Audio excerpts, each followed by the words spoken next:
ఏంటి జాను, ఏమైంది? ఏంటి రవి, మీ చెల్లికి పెళ్ళనుకున్నావు, మీ అమ్మని చూసుకోమని చెప్పి నువ్వు జాలీగా రెస్ట్ తీసుకుంటున్నావా? అయ్యయ్యో, అలాంటిదేం లేదు జాను. లేదే, నువ్వు చేసేదంతా అలాగే ఉంది. ఒక్కతే కూర్చుని లిస్ట్ అంతా రాసుకుంటోంది. మీరిద్దరూ ఏం చేస్తున్నారు? అత్తయ్య అన్ని చూసుకుంటున్నారు అని మీరే కదా చెప్పారు. నేను చెప్తాను, మీరే కదా ముందుకొచ్చి అత్తయ్య మేము పనులు చేస్తామని అడిగి తీసుకోవాలి. ఇదిగో చూడండి, తను అమ్మాయికి అమ్మే అయినప్పటికీ నువ్వు అమ్మాయికి తోడబుట్టిన అన్నవి, నువ్వు వదినవి. తల్లికి తండ్రికి ఎన్ని బాధ్యతలుంటాయో మీకు అంతే ఉంటాయి. అందుకని పెళ్లి బాధ్యతలన్నీ మీరే దగ్గరుండి చూసుకోవాలి. అమ్మా, మరి మేము?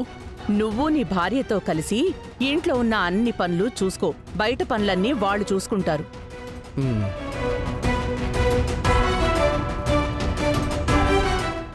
బంగారి, అంతేకాదు, పూర్తిగా మన కుటుంబం ప్రకారం పద్ధతులన్నీ నువ్వు మీ అత్తగారిని అడిగి తెలుసుకో.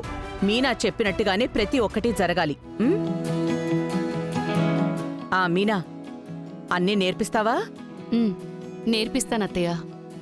కూడానే ఉండి మానిటర్ చెయ్యి. ఈ పెళ్లిలో ఏ లోటు జరగకూడదు. చక్కగా అంతా జరగాలి.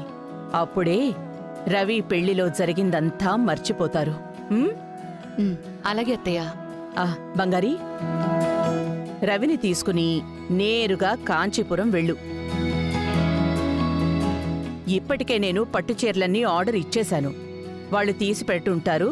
వాటిని సేమ్ అలాగే ఉన్నాయో లేదో చెక్ చేసి తీసుకురండి. జాను, వాళ్ళకి చెప్తే తెచ్చి ఇచ్చేస్తారు కదా జాను. ఏంటి రవి, పెళ్లి చీరలన్నీ వాళ్ళు తెస్తే తీసుకోవాలా? పెళ్లి చీరలు చూసి తీసుకోవాలి. వాళ్ళు మనల్ని మోసం చేస్తే? జాను, అది మనకు తెలిసిన వాళ్ళ షాపే కదా. ఇప్పుడు నేను చెప్పింది చేస్తావా లేదా? చేస్తాను జాను. పదమ్మ, బయలుదేరదాం. నేను కాంచీపురం వస్తాను. వెళ్ళి చాలా రోజులైంది. నాకు పోవాలనుంది.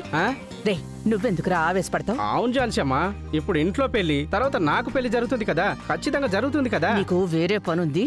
వాళ్ళిద్దరిని మాత్రం వెళ్ళని. ఏంటి, వాళ్ళు మాత్రమే వెళ్ళాలా? ఏంటి జాన్సమ్మ, ఒక బ్యాచులర్ ని ఫ్యామిలీ మ్యాన్ అవ్వనివ్వట్లేదు. చెప్తే అర్థం చేసుకోరా కేడి. అర్థం చేసుకో. సరే జాన్సమ్మ, మీరే వెళ్ళిరండి. వర్షిని, బయలుదేరు. తననెందుకు పిలుస్తున్నావు? జాను, పెళ్లి కూతురు తనే కదా. తనకు నచ్చినట్టుగానే కదా చీరలు తీసుకోవాలి. అవును ఝాన్సీ అమ్మ, నేను కంచి వెళ్ళొస్తాను.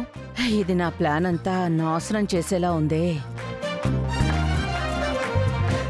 నీకు నేను ఆల్రెడీ డిజైన్స్ అన్నీ చూపించి కన్ఫర్మ్ చేశాను కదా, మర్చిపోయావా?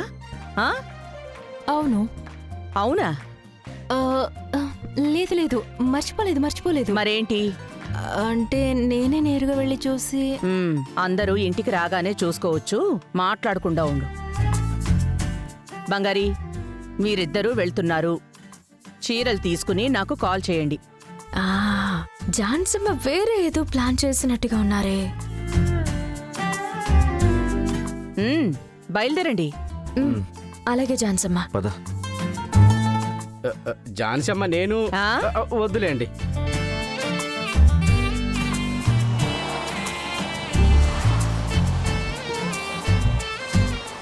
ఏంటి జాన్సమ్మ, నేనేదో మా ఆవిడే కాశగా చీర కొందామనుకుంటే ఇలా చెడగొట్టేశారు.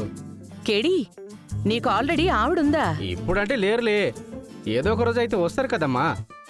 నేను ఎప్పటికి ఇలాగే ఉండిపోతానా ఏంటి? ఇదిగో చూడు, దానికి మించి పెద్ద షాప్ లో మీ ఆవిడికి నేను చీర కొనిస్తాను. మీ ఆవిడ నేను చూసుకో. అయ్యో, అవునా? 10,000 దండాలు జాన్సమ్మ, ఆశీర్వదించాలి జాన్సమ్మ. కాదు జాన్సమ్మ, వాళ్ళని ఎందుకు మీరు సపరేట్ గా పంపించినట్టు?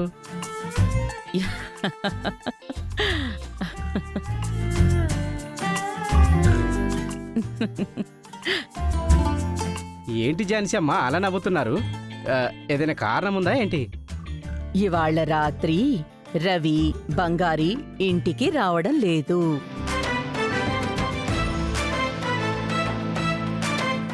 ఏ?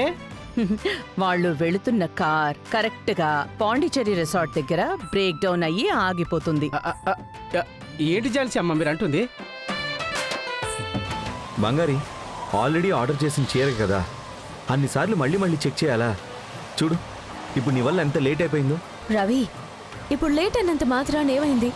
కార్లోనే కదా వెళ్తున్నాం. ఏ టైం అయినా ఇంటికి వెళ్ళిపోదాం. నేనేం మిమ్మల్ని నడి రోడ్లో వదిలేసే రకం కాదు. మీతో అసలు షాపింగ్కి రాకూడదు. చా, అమ్మాయిల టేస్టే తెలీదు. టైం అయిపోయేంత వరకు చీరలు చూస్తూనే ఉంటారు. 100 చీరలు తీసి చూసి ఫస్ట్ తీసుకున్న చీర బాగుంది అని మళ్ళీ చూస్తారు. ఈ పనికి మళ్ళీ నేను సపోర్ట్ చేయాలంట. అదే, ఎన్ని జన్మలెత్తినా మగాళ్ళు అమ్మాయిల మనసుని అర్థమే చేసుకోలేరు. ఏంటి అర్థం చేసుకోలేరు? మీరసలు 100 చీరలు ఒకేసారి తీసివ్వగలరా? తీసిస్తే మాత్రం నువ్వు కట్టుకుంటావా? 100 చీరలు కట్టనూ లేము, ఒకేసారి తీసుకోనూ లేము. హ్మ్. కానీ 100 చీరలను చూసినప్పుడు అవి వేసుకున్న ఫీల్ ఉంటుంది. నీకిదంతా ఎప్పటికీ అర్థమవుతుంది. అందుకే అన్ని చీరల్ని వేసుకుని చూస్తారు. ఇలాగా అమ్మాయిలు చేసే ఒక్కో పని వెనుక సైకలాజికల్గా బోలెడన్ని అర్థాలు ఉన్నాయి. అదంతా మీకు అర్థమైందంటే మీరు అమ్మాయి మనసు గెలుచుకుని కుటుంబంలో సమస్యే లేకుండా రన్ చేయగలరు కదా. బంగారి, నువ్వు నా కోసం ఒకటి చెయ్యి. దీనికి ఏదైనా యూనివర్సిటీ ఉంటే చెప్పు, నేను వెళ్ళి చదివి ఇదంతా చేస్తాను. మీరెంత చదివినా మ్మ్హ్.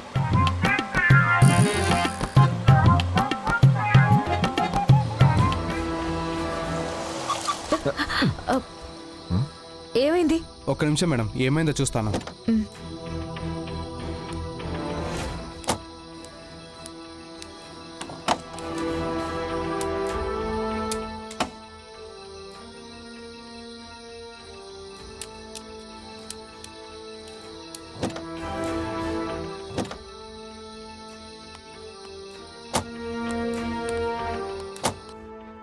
డ్రైవర్ అంటాడు, లేట్ నైట్ అయ్యింది, క్యాబ్ దొరకడం కష్టము, పక్కనున్న ఏదైనా రిసార్ట్లో స్టే చెయ్యండి అని చెప్తాడు.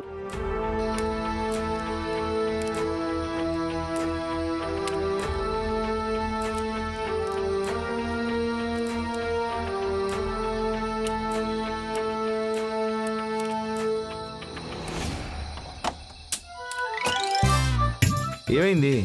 ఈ టైంలో రెడీ చేయడం అంటే కష్టం సార్. కష్టమా? ఈ ఏరియాలో క్యాబ్ దొరకదు, మన అవసరానికి మెకానిక్ కూడా రాడు. టైం ఇప్పుడు 12 అయింది కదా. అయినా ఇటు పక్కన ఒక రిసార్ట్ ఉంది సార్, జాన్సీఎం వస్తే అందులోనే ఉంటారు. మీరు కావాలంటే నైట్ ఇక్కడే స్టే చేయండి. నేను పొద్దున్నే కార్ రెడీ చేయించుకొని తీసుకొస్తాను, మనం వెళ్ళిపోవచ్చు. బంగారి, నడి రోడ్డులోనే వదిలేసావు చూడు. ఈ మాత్రానికి అంత ఫీలింగ్ ఎందుకు? అయినా పక్కనే రిసార్ట్ ఉందని చెప్తున్నారు కదా. పోయి ఏసీ వేసుకుని ప్రశాంతంగా పడుకోండి. ఎందుకు మరీ ఇంత చేస్తున్నారు? ఇంటికి వెళ్ళి అదే కదే చేయబోతారు. ఎక్కడ పడుకుంటే మాత్రం మీకేముంది చెప్పండి? అంతా నా తలరాత. రా.